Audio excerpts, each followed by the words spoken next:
Alright, so welcome back everybody. So for this video, I'm going to show you guys how to play Meadow with the downstream expansion. So this video is to help you understand how to play with this expansion. So I'm already assuming that if you're watching this, you already know how to play Meadow. If you don't, I do have a how to play video for Meadow.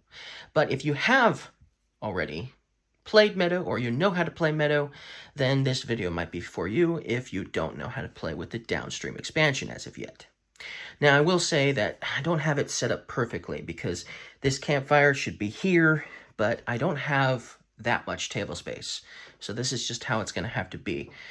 So first of all, in Meadow, you normally start with one ground card, but when you play with the downstream expansion, you're going to have two ground cards that you get to start with. And the second one, which is underwater, is double-sided. So you can choose which side you want to play with.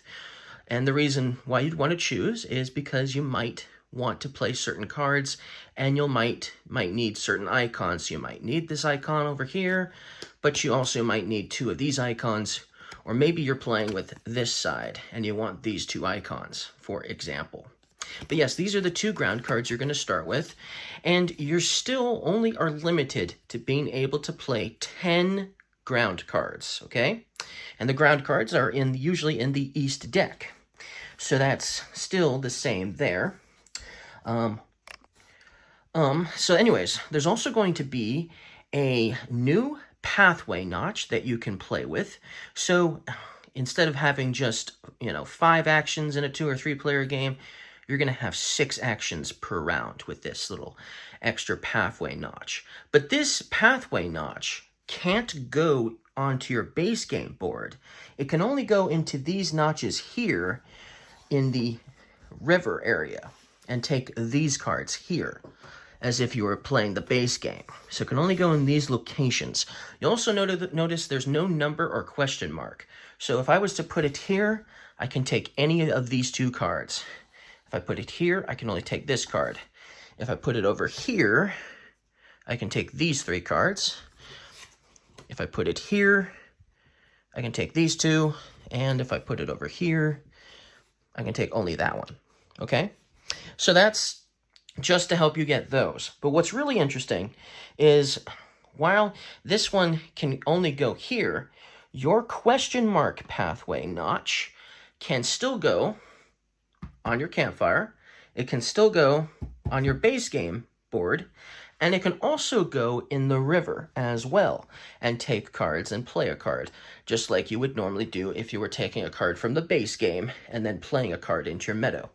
So you're still going to be able to do it here too with this one. So there's basically two potential possibilities that each round you're going to go here and take cards from the river. So not one, but 2 potential. But at least one every round, for sure. Because you might still be using this for other things as well. So that's another additional change to the game. And then another change is with these cards here. Normally when you play cards from the south deck and from the north deck and from the west deck, they give you victory points when you play them into your Meadow. These river cards, however, do not have victory points on them. Instead, they have these oars, which are basically paddles for your kayakers to kayak down this lazy river. And so based on the amount of arrows that are on the oar is going to also be the amount of spaces that your kayakers will move down this river. Now, why do you want to move down this river? What's the advantage to moving down the river? Well, there's a couple of advantages. One advantage is if you manage to get all the way down to here, you'll get 20 points at the end of the game if you can get your kayaker here. That's a lot of points if you can make it that far.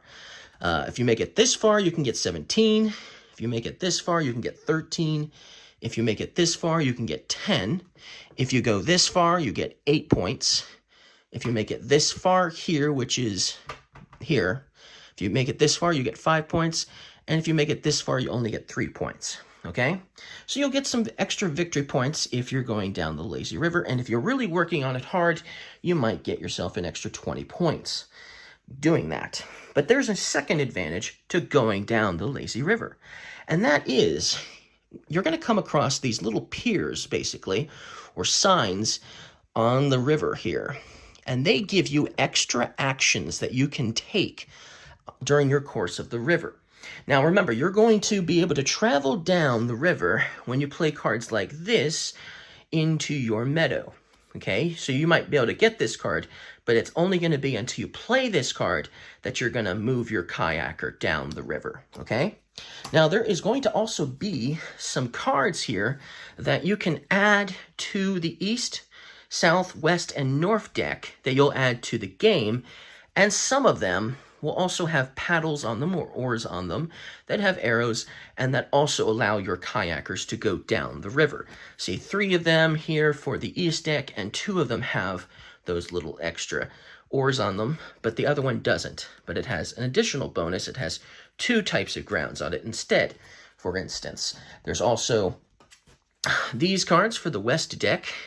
They are the Discovery. This one's the Discovery, and we got a fence and a house here.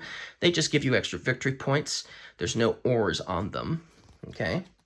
The South deck has victory points and oars. So this one allows you to move down the river 1 time, but also gives you a victory point. Same thing with this one.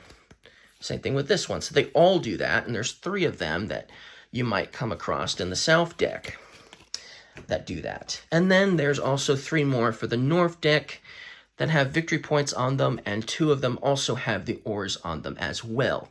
So the chances are still slim that you'll see them because there's only a few of each. But yes, there's those cards that you add to the east, south, west, and north decks like normal in the base game. And there's also some additional things you can do with these pathway tokens as well. So this one here, if you were to take this action on your campground, you can take any card from, well, this area over here to the left that I'm pointing at. So normally you would take 1 card from here and replenish with this token. That's what that usually means. But when you're playing with the downstream expansion, you may also use this action on your campground to instead take 1 card of your choice from the river over here and replenish, just like normal.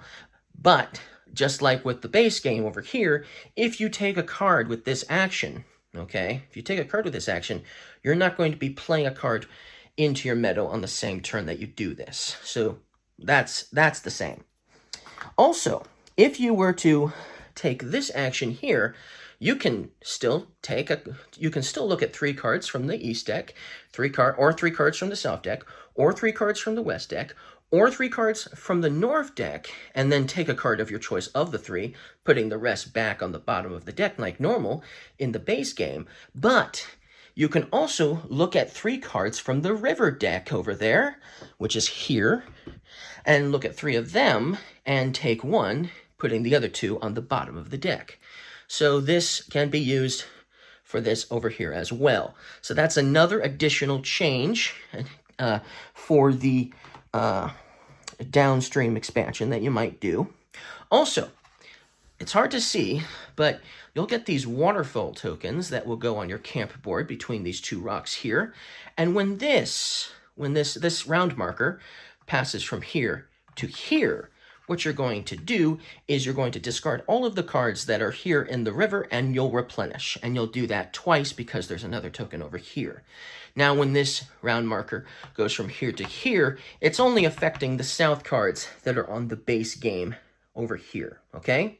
It's not going to affect those. They will stay put when the round marker moves from here to here, okay? From the 3rd round to the 4th round. So these are only going to get replenished, completely discarded and replenished from round 2 to 3 and from round 4 to 5. Okay? That's how that's going to work. So that's another thing to note. Okay, so then that just basically leaves the different types of actions that you can do on this board. So let's see if we can zoom in a little closer. All right. So let's talk about the actions that you can do on the river once you either make it to this spot they're at, or you pass them on the same turn, okay? So that means if you pass them on the same turn, you can still take the action. But if you pass them and then decide not to take the action and then take another turn later, you won't get the option to do these, okay? So we'll just make sure to note that now. But when you make it here, or you just pass it, because you play a card, maybe an ore gives you 2 arrows and it causes you to move it just by, you know, pass it by 1 or 2, right? Potentially. Then depending on the ore that you card that had the ore amount of arrows on the ore that allowed you to move your kayaker, of course.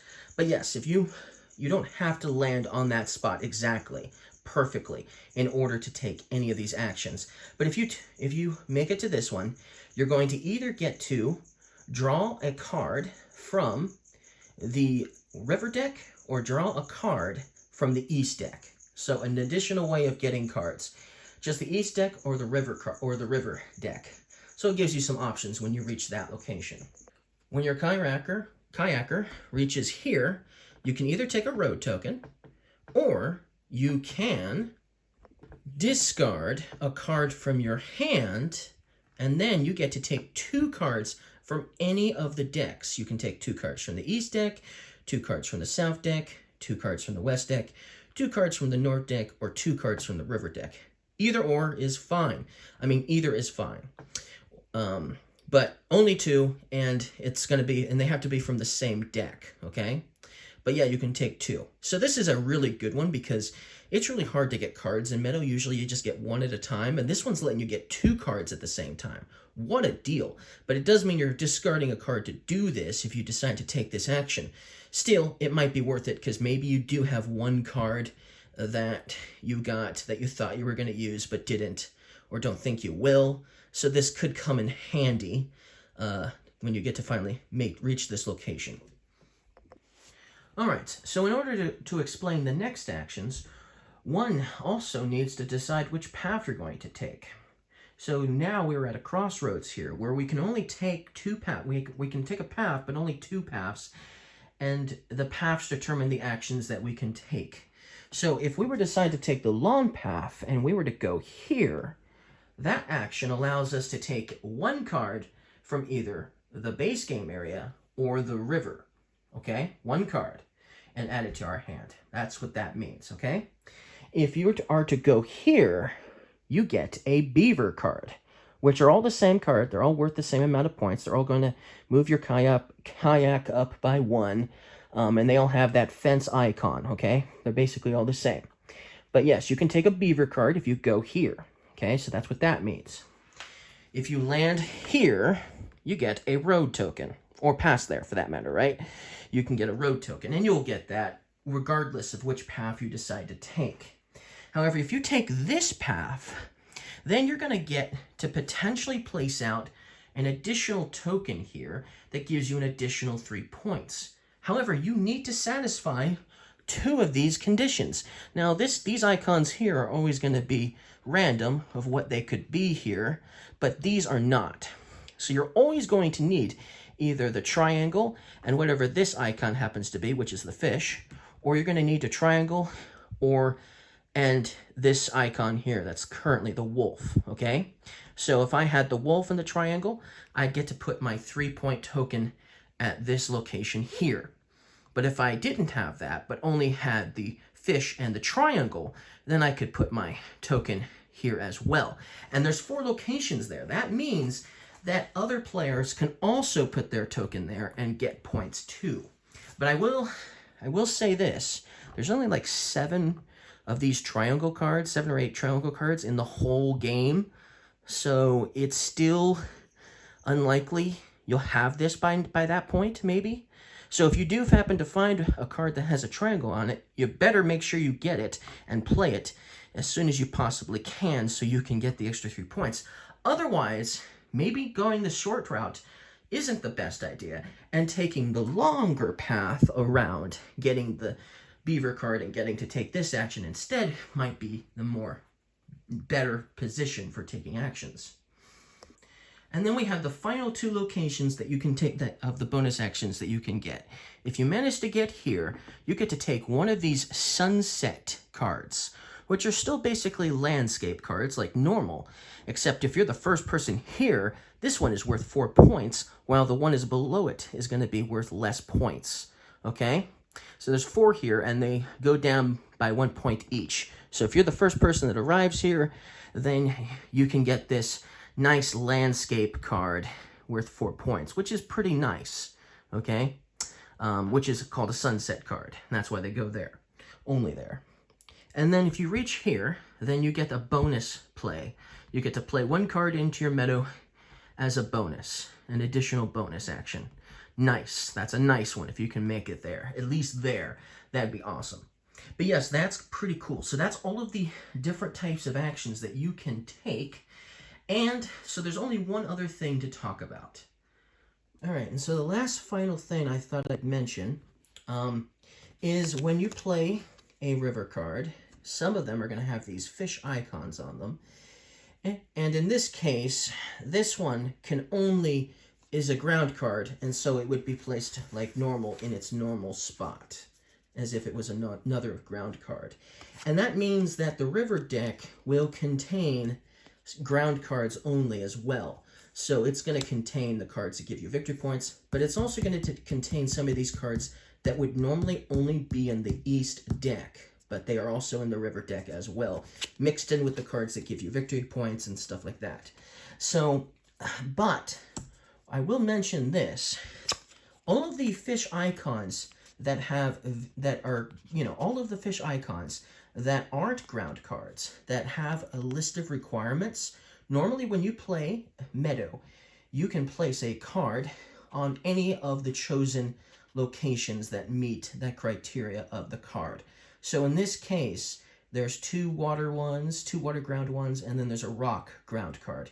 And normally, if this icon wasn't a fish icon, normally I could play this card on a rock symbol instead of the water.